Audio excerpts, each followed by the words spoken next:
Good. I was just opening your LinkedIn live at the same time, so I heard your voice twice. Oh, phenomenal. Like me and Double is a great place to be. It's just hyperactive energy. Yeah, yeah, yeah. Dude, tell us a little bit about yourself and what we're working on at Rebloom. Yeah, absolutely. So, just to give a quick, brief intro on myself, I am Daniel, the CTO and co-founder of Rebloom.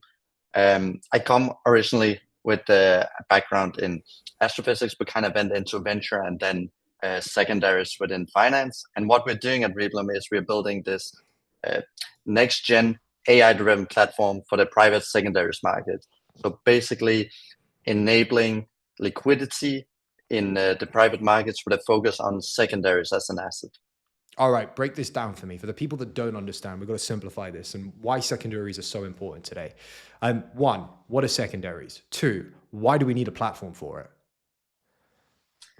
Absolutely. So originally, secondaries was kind of a niche, at least here in the Nordics. So maybe just to give a brief intro to it, also like the background of where I first came across it.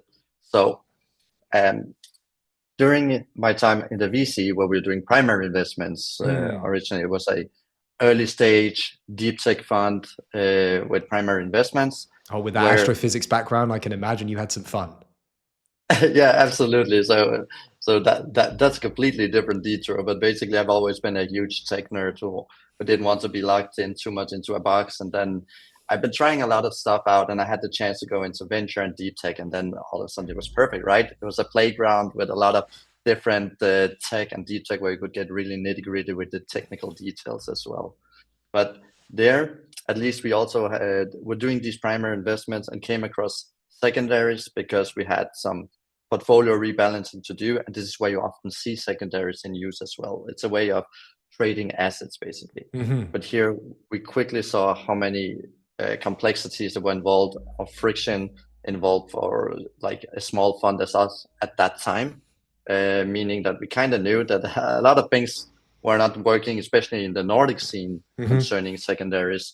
And we kind of forgot about that as an asset and stuck to the primary investments.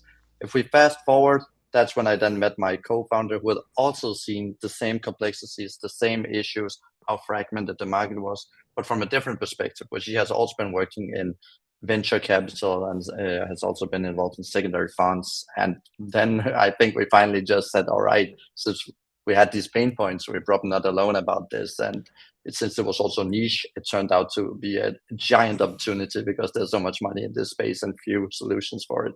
So to answer your questions, the 101 and secondaries, what are they? So I just talked about primary investments. So Hmm. if you have a company and it can have different growth stages, you always have these investment rounds. It could be pre-seed investment, seed investment, or Series A investment.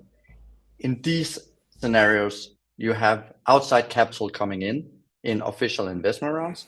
And this is where you then uh, create new shares on the cap table, diluting previous owners, letting new owners in.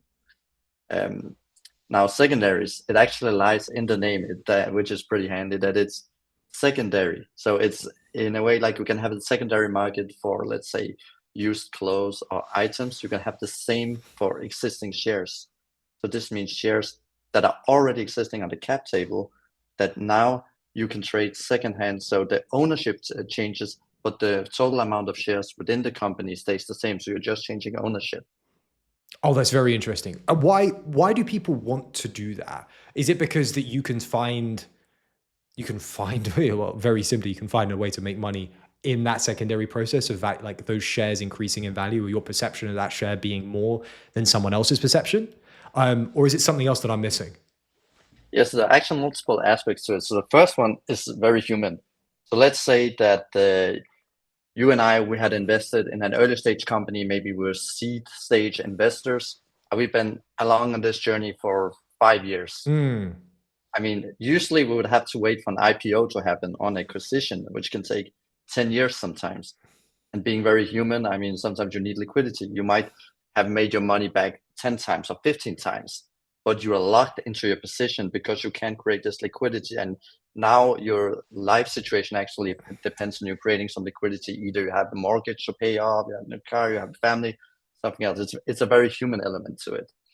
But on the institutional side instead, you can have a large portfolio of many investments, and let's say that they can go a long time between the next investment round, and you really bet on a winner, and you want to increase your allocation in this position, for example, then you need to go into the secondary market to increase your own ownership by buying back the shares from other shareholders within that company.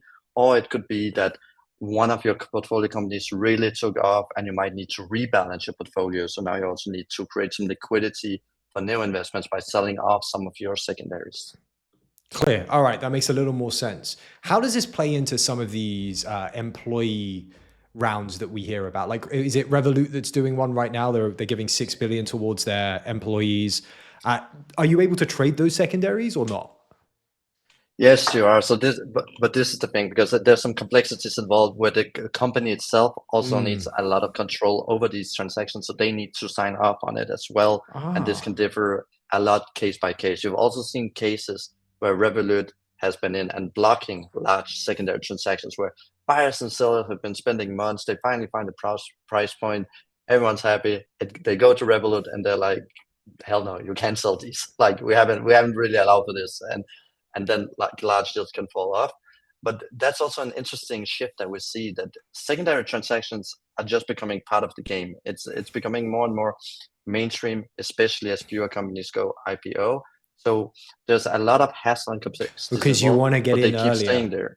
Because you know they're going to be a unicorn, or they're going to IPO for an absolutely crazy amount. You want to increase your position from an earlier stage, but you don't have access to the cap table, so you buy up the secondaries. That could be one way, because for some, it could also be a strategic way to even get in on the cap table at all, to then be Oh, allowed really? for the other primary investments. But this is where, I mean, of course, there needs to be transparency from the company who's buying into the cap table, because not everyone's allowed. Clear. But actually, another point to that, because now you're mentioning uh, a pretty interesting trend, which is within tech, where these very large secondary employee stock deals, where they are selling Mm. secondaries. And that also has to do with, even though a company might have some friction related to, oh, we don't really want to sell out of our shares because it might send the wrong signal, which is a completely different conversation about the mentality in secondaries. This is also a way to keep your key employees happy, because right now there's a war going on for tech talent. So let's say, for example, you've seen Oh, so you use the companies like secondaries to like keep them at the company. yes, because imagine this: you have Meta, for example, poaching employees from OpenAI, or like standing ready with $100 million checks to get some of these. And I mean, one of the ways to keep your employees wealthy as well is to allow them to actually participate in the secondary Hmm. sales that are present in the company. Interesting. All right. So explain this to me. Why are companies staying private for longer? And then on your end, do you see those secondary trading increasing massively as they're staying private for longer? Or has this supercharged the secondary market? Yeah, so honestly, if I should be completely honest, when I first joined, when I switched from physics to venture, it was mainly on the primary investment side. I've Mm. heard of secondaries, and that's the thing. We had some first-hand experience, and it was like, okay, it was pretty niche. And I mean, that's the fun part, right? I've heard of it, but even then, while being in the space, it was kind of niche. And then seeing there were some complexities, but at that point, we kind of ignored it.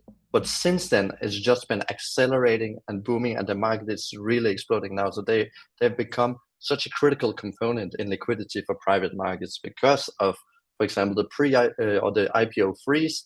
Companies stay private for longer, and sometimes it's just easier for them. There's less regulation. There's less hassle with going public. There's too much noise in the global political scene to go public right now, which also means that it kind of cuts off a lot of people from even entering it, which means that all the money movements stay within the private sector, and this is where all the institutional players are, and this is where the ticket size or the volume of money that goes in and out of companies is extremely high. So it has seen a large change already. We're going from a niche asset to actually becoming key infrastructure for liquidity in private markets, and it's only accelerating right now. That's what we're tapping into.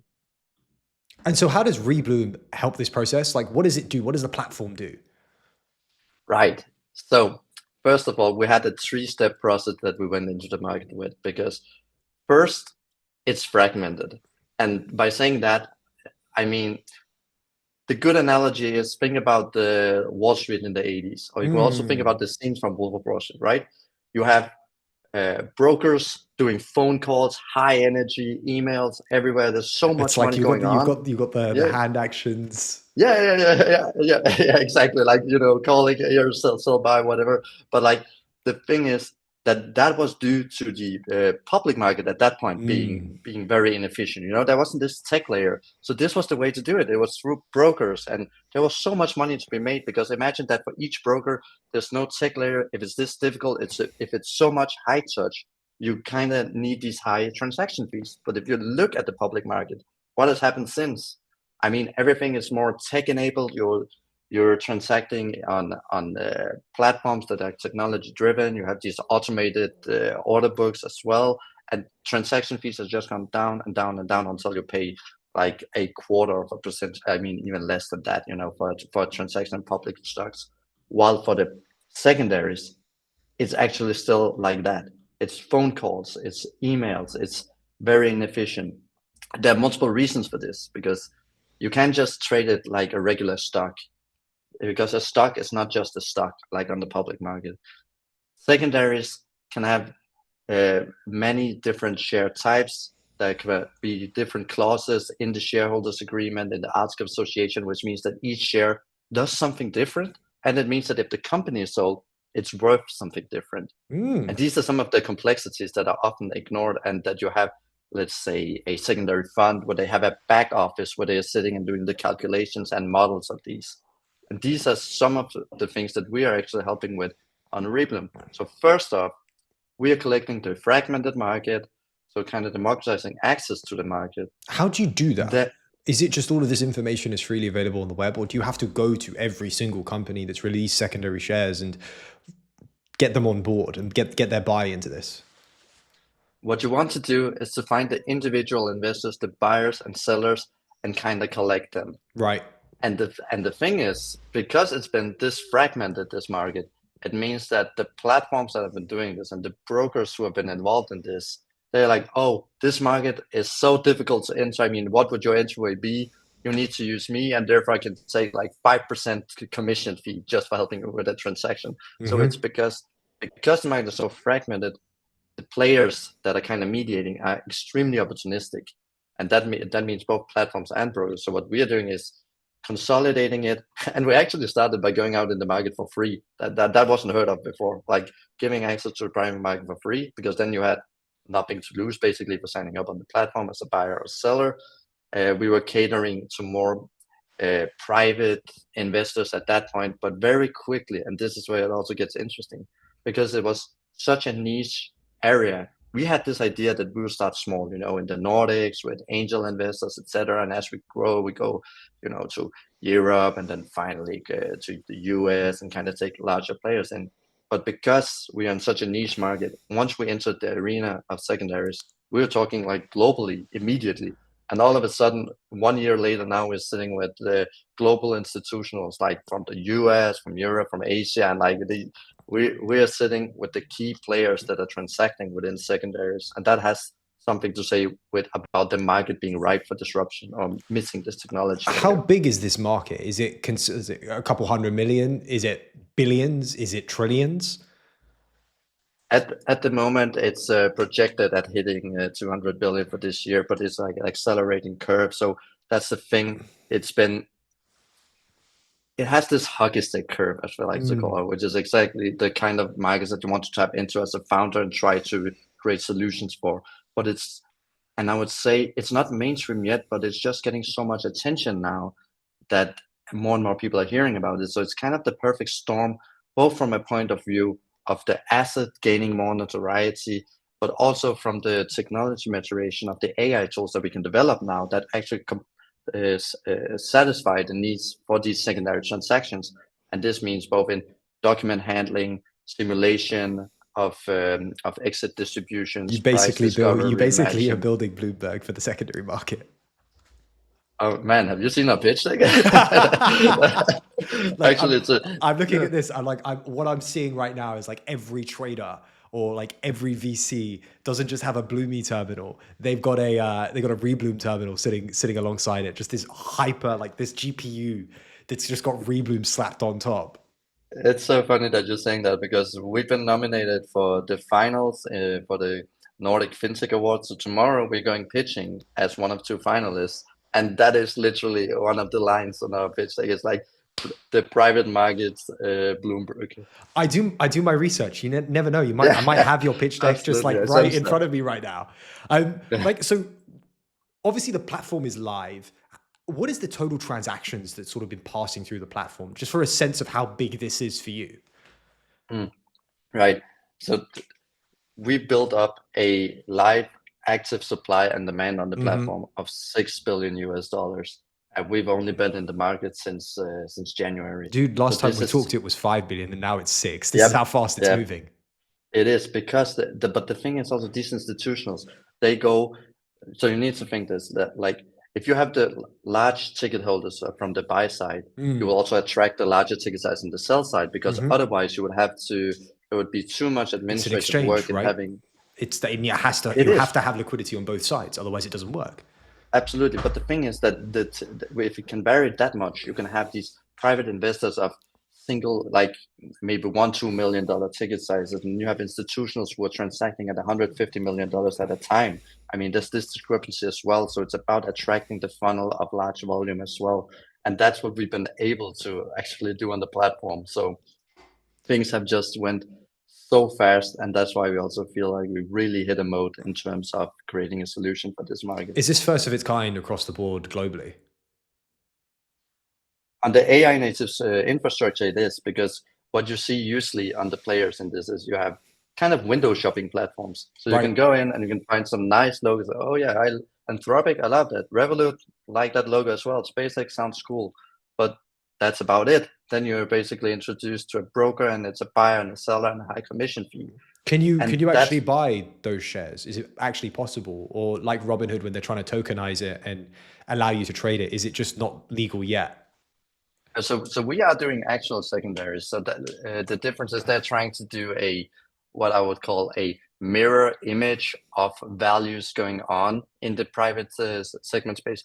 But the But deals that we're you are transacting, trading the share, like the actual share. yes, that is actual shares that our investors possess. So that is ownership, like legitimate ownership in the companies.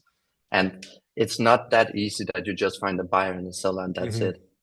I mentioned the complexities with different share structures. It's meaning 10% of a company is not necessarily 10% of the exit valuation at all, depending on what share you have. But it also means that there's these company relations where there can be complexities like right of first refusals where the person selling needs the permission of the company as well. And there's different structures of these companies. A share is not just simply a share. It's not just a simple transaction. And it's these complexities that we are creating solutions for, both with our AI tools, with our dark pool, with our virtual data rooms as well. So we're catering to the needs of institutional investors in the private market. I want to backtrack a little, like all the way to the beginning. How does someone in astrophysics decide they want to go and build a platform for secondaries? Why, like, what really inside of you was like, no, we're going to go and do this? Because you're in probably one of the most sexy businesses on the planet today previously, like having that academia behind you. Right. I honestly, it's coincidences all the way down because I had completely different ideas for what I would do. What I knew from childhood was that I knew that I wanted to study astrophysics, so that's kind of the way I went. So I did that, and then I went to CERN to work at the particle accelerator for a year, and then I came back to Copenhagen, and it was a pure coincidence that this guy was creating a new fund, basically. So this was also my foot into the like legit startup environment within finance. But at that point, I had more meddled in, some different accelerators, etc. But here we were building something from the bottom up, three people at that point, uh, and again, the timing would have it 1 year down the line. There's various API solutions for AI suppliers came out, I had my tech background where I've been doing a lot of data science, machine learning, applied AI. And I was like, okay, cool. I mean, I'm a tech nerd. I like to build stuff. I'm in finance now, but we're only three people on the team. I think we could build a lot of cool stuff with AI. And then I basically started doing that, and I was optimizing a lot of workflows and basically been a first mover on the applied AI race. And then that became a spin out. I became the head of AI there. And yep, the startup scene and the fintech scene in Copenhagen is very small. So it was only a matter of time before me and my co-founder crossed paths. And basically that's where we started talking about, oh yeah, secondaries, these needs in the market, my skills as well. We were a pretty unique team at that point, and we were like, all right, let's do it. So honestly, it's kind of a coincidence. I love it. Like we love a good story. And sometimes you need that serendipity. I think we lack some of that in Europe right now. What do you think? We're lacking what? Some of that serendipity. Wow, that's an interesting word. What's that? Serendipity, it's like the luck, just luck in its life. Like, you know, the valley, you can walk into a coffee Mm, shop, you can right. you can sort of like meet a VC and they're like there and then like, dude, you need to call this person. It feels I like think, you yeah, had a little bit of that. I think that's such an interesting thing to say because I'm a human as everyone else. Of course, I've also had the existential dread of, oh, how do I plan my whole life ahead? What do I want to do, etc. And I mean, after university, I also had that feeling because I thought I was going to be an astrophysicist for life. This is what I was going to do, go into academia. But things changed, and I also went out into it with an open mind, being like, you know what, there's so much to this world. I might just as well say yes to the opportunities that present themselves if they at least fulfill the criteria that I'll be challenged. And it's something that's difficult to do and probably also technical. And being a startup founder just hit all of those spots, especially with the diversity in tasks and the way that you get to be first move on so much cutting edge technology and building fun stuff that's experimental and might actually solve real solutions. And yeah, this is just, I think I found something that really fits me by sheer exposure, basically. I want you to explain for me, like break it down. The AI aspect of this, I think a lot of people just think that it's an agent that will go and do workflows for you. Where do you see this moving? Because we're in the agentic world to like this year. I'm not sure what next year looks like. We'll probably have a new word that no one really understands. By 2027, potentially AGI. Like you're in the weeds. You're deeply technical. Like how do you see AI evolving within the product itself? Right. So we could take it from when it first started out, it was text generation. Everyone thought, Yeah, oh, okay, I can get it to write emails for me in the tone of voice of me, and I can get it to create memos, it's etc. like And that, 99.9% of people. yeah.